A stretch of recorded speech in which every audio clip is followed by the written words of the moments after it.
Olá, amigos, irmãos queridos, companheiros de jornada aqui na leitura da palavra.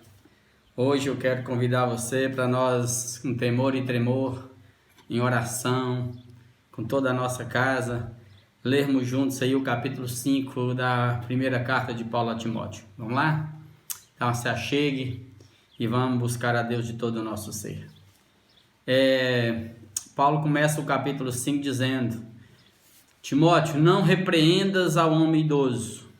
Ou seja, amados, no mundo antigo, no mundo oriental e também no mundo nosso, é bom que os jovens respeitem os anciãos, os mais velhos. Isso faz parte.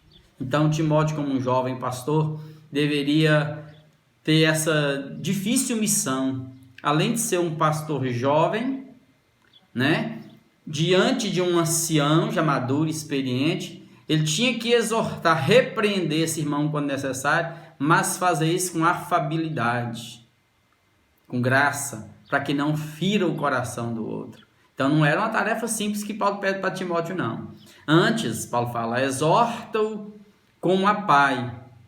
Pronto, exorta o idoso como se fosse seu pai e cuide dele. Os filhos devem ter nesse momento cuidar dos pais. Aos moços, Timóteo, trate-os como a irmãos seus. Carregue essa fraternidade, essa graça. Compare-o com um irmão seu sanguíneo e cuide dele. 2. As mulheres idosas, você trata como a mães. E idem para os pais, Mesma coisa. Trate como mãe, com graça, com amor, com respeito. E sempre que for preciso repreender, faça de tal forma que suas palavras não machuquem, não fira. As moças, trate como as irmãs, com toda a pureza. Ou seja, ele já está colocando diretamente a pureza aqui assim, sem segundas intenções. Sem deixar que o seu coração crie nenhum desejo sexual para com essas irmãs. Seria, a grosso modo, seria isso, que você não fique emulado, que você saiba se conter e trate-as como a irmãs com toda a pureza e graça. Pronto. Verso 3. Honra as viúvas verdadeiramente viúvas. Então, quando ele fala verdadeiramente viúvas, nós vamos trabalhar nesses casos aqui e eu vou falando o que acontece. Aqui, nesse caso, cuidar das viúvas, isso é herança do judaísmo. A igreja cristã, os discípulos de Jesus, e eles especificamente que eram judeus, Timóteo era filho de judia, Paulo era judeu, eles carregavam essa preocupação social. O Velho Testamento está recheado de textos para que todo mundo cuide do órfão, da viúva, do necessitado, do estrangeiro, do pobre, que ninguém fique desamparado. Então, agora ele fala, honre as mulheres verdadeiramente viúvas, as viúvas verdadeiramente viúvas. Mas se alguma viúva tem filhos ou netos, que estes aprendam primeiro a exercer piedade para com a própria casa e a recompensar seus progenitores, pois isto é aceitável diante de Deus. Ou seja, a igreja, você percebe aqui claramente, e está em todos os relatos históricos, eles tinham aqui uma lista de gente necessitada, de viúvas na igreja. E aí eu vou contando alguns detalhes para vocês. Por que tinha tanta viúva nesse tempo? É porque muitos homens tinham 2, 3 mulheres. Se ele morria, ficava 2, 3 viúvas. E aqui muitos deles, não era regra, porque Paulo diz que cada um venha e permaneça na vocação em que foi chamado. Então muitos deles que tinham 2, 3 mulheres e se convertiam, eles preferiam abandonar 1, 2, 3 e ficar só com aquela que realmente era a esposa dele. Ele tirava fora. Isso acontecia também. Mas e se essa viúva tinha filho, tinha neto, ela ficou viúva, mas tinha filho, tinha neto, que esses cuidem, que não deixe sobrecarregar a igreja, que cada um cuide dessa viúva. Vamos lá. Aquela, porém, verso 5, que é verdadeiramente viúva e não tem amparo social, e não tinha mesmo, Uma viúva jovem nesse tempo aqui era um problema social para a sociedade. Era um problema social enorme. Porque dificilmente ela conseguia se manter naqueles dias honestamente, com dignidade. Ou ela ia para os prostíbulos, ia prostituir, ou na maioria dos casos elas iam para dentro das igrejas e viviam servindo exclusivamente a Deus. Aquela, porém, que é verdadeiramente viúva e não tem amparo, espera em Deus e persevera em súplicas e orações noite e dia. Tá vendo agora? Ficou viúva? Pega o seu tempo agora e dedica a oração, a súplica, ao clamor, dia e noite diante de Deus. Entretanto, a que se entrega aos prazeres, mesmo viúva, mesmo viva, está morta. Agora, aquela viúva que não quis nada com Deus, não quis nada com nada, ela se entregar aos prazeres, é se entregar ao mundo. Essa, mesmo viva fisicamente, está morta espiritualmente. Ela foi pelo caminho da impureza, da prostituição. Verso 7. Prescreve, pois, essas coisas para que sejam irrepreensíveis essas mulheres. Prescreve, diga, leia, não tenha vergonha, fale isso para criar ordem. Se é uma igreja, se reunimos aqui em casa como família, aqui tem que ter um mínimo de organicidade. Não pode ter parcialidades, não pode ter tratos diferentes. Paulo está colocando as características de Jesus aqui. Verso 8.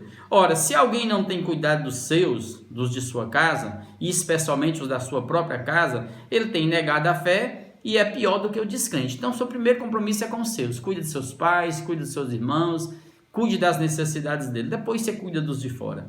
Verso 9. Não seja inscrita, tá vendo? Não se coloque nessa lista de viúvas, senão viúva que conte ao menos 60 anos de idade, tenha sido esposa de um só marido, seja recomendada pelo testemunho de boas obras, tenha criado filhos, exercitado hospitalidade, lavado os pés aos santos, socorrido atribulados, se viveu na prática zelosa de toda boa obra. Então, aqui é assim. Então, quem que você vai considerar aí, Timóteo, na igreja de Éfeso? As viúvas com mais de 60 anos. Já chegou de maturidade, não precisa mais casar, elas já conseguem se conter e servir simplesmente a causa do reino de Deus. Há tarefas específicas para esse tempo. E aí ele vai colocar todas essas tarefas que eu quero ler com você de novo, todas as tarefas. Esposa de um só marido, ou seja, eram mulheres que já não vinham de uma sequência de casamentos. Seja recomendada pelo testemunho das boas obras, mulher que abriu o coração para ajudar, que tenha criado filhos. E aqui, precisamente, não os seus próprios filhos, tenha criado filho, não necessariamente os seus próprios filhos. Pode ser que muitas das mulheres criavam filhos assim. Ou seja, nesse tempo, amados, era separar-se e casar-se novamente era muito fácil, era muito corriqueiro isso aqui, né, nessa época. E os pais carregavam um poder enorme sobre a vida dos filhos. Então, quando nasciam os filhos, o que acontecia? Colocava-se aos pés dos pais. Se os pais se inclinassem e pegassem os filhos e levantassem os filhos nos braços, o filho foi aceito. Se o pai desse meia volta e saísse fora, aquele filho era descartado como resíduo, amados, de tão perverso que era. Então, nesse caso, se era uma menina, praticamente ela ia servir, ia ser criada e entregue aos prostíbulos da cidade.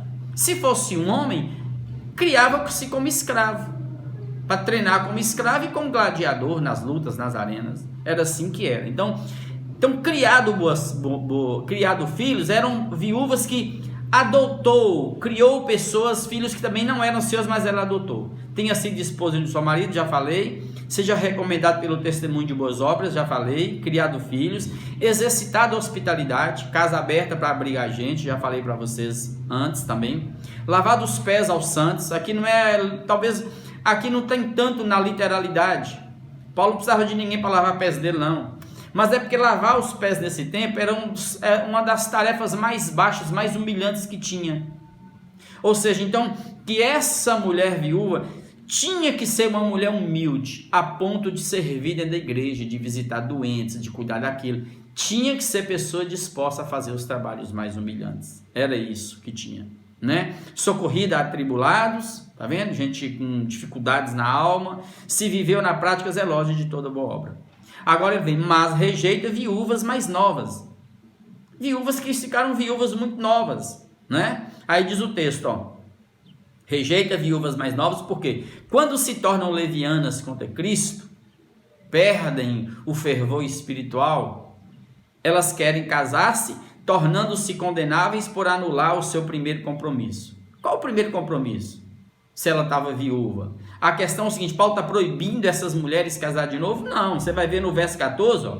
Verso 14, adianta um pouquinho isso aí, ó. Quero, portanto, que as viúvas mais novas se casem. Ou seja, não traga viúva nova para dentro da igreja. O que era isso aqui? A ideia dos historiadores era assim, é que as mulheres quando ficavam viúvas muito novas, e acontecia demais, eu já disse para vocês os motivos, muitas delas casavam-se com Cristo, se entregavam à igreja. Aí era como se fosse um casamento com a igreja, para servir em tarefas específicas da igreja.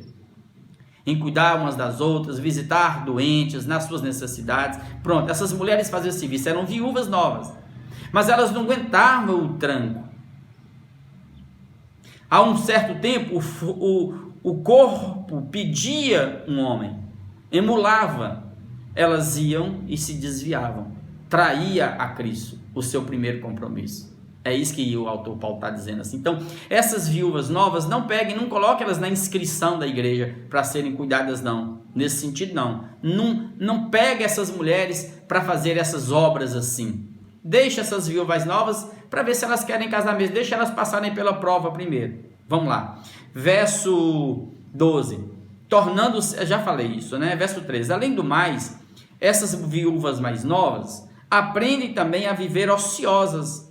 Tá vendo? Mente vazia, sem fazer nada, andando de casa em casa, aí você imagina, né? Fofocando, tagarelando, né? E não somente ociosas, mas ainda tagarelas, fofoqueiras, né? E intrigantes. Ou seja, entremetidas, falando o que não devem. E aí cria uma celeuma no contexto religioso. E a comunidade vai perdendo, né? Vai perdendo a graça aos olhos dos de fora. Porque o testemunho negativo traz prejuízo para o corpo. É isso que Paulo está dizendo. Agora ele vai ensinar. Quero então, portanto, que as viúvas mais novas se casem. Ficou viúva nova? Casa então novamente. Criem filhos, né? E esses filhos podem ser os que viriam pela frente do novo casamento, ou filhos, como eu disse anteriormente para vocês. Filhos adotados que foram rejeitados pelos pais. Sejam boas donas de casa. Era a prática, né? As mulheres nesse tempo não tinham muito o que fazer. Por isso que a mulher viúva dificilmente ela conseguia ganhar a vida honestamente. E não deem ao adversário ocasião favorável de maledicência, tá vendo? Então, e não dê oportunidade para o inimigo destruir essa pessoa, diminuir a comunidade. O adversário aqui é o inimigo, seja ele espiritual, seja ele físico. As pessoas de fora ficam procurando uma oportunidade para nos destruir, nos difamar. Pois, com efeito, já algumas dessas viúvas se desviaram, seguindo a Satanás. E o que é seguir a Satanás aqui? É a prática do tempo. Ou seja, aquele mundo, aquele momento, era entregue a Satanás.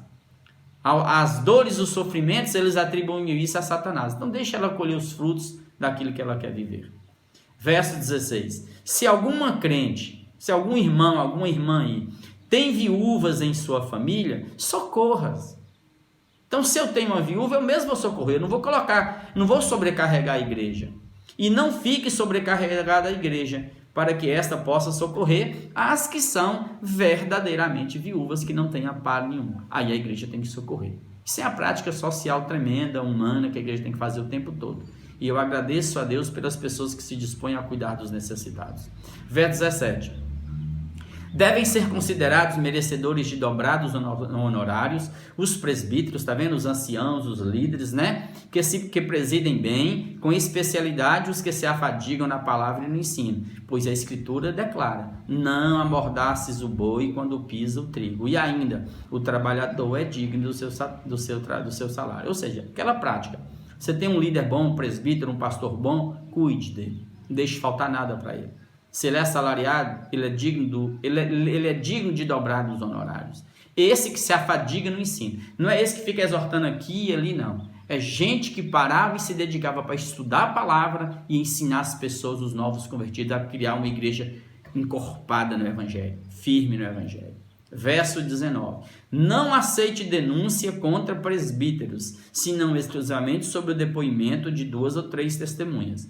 Quanto aos que vivem no pecado, repreenda-os na presença de todos, para que também os demais temam.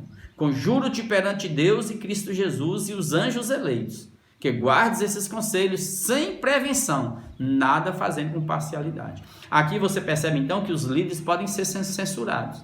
Agora, ninguém aí, a igreja, não aceite denúncia de apenas uma pessoa contra o seu líder, não. Se ele quer denunciar o líder, então valor, então traga as testemunhas. E aqui não são testemunhas de fora, não. É muito fácil encontrar inimigo de fora para destruir a pessoa de dentro. São irmãos seus aí. Isso aí está na lei de Moisés, está lá no Levítico, Deuteronômio, está lá.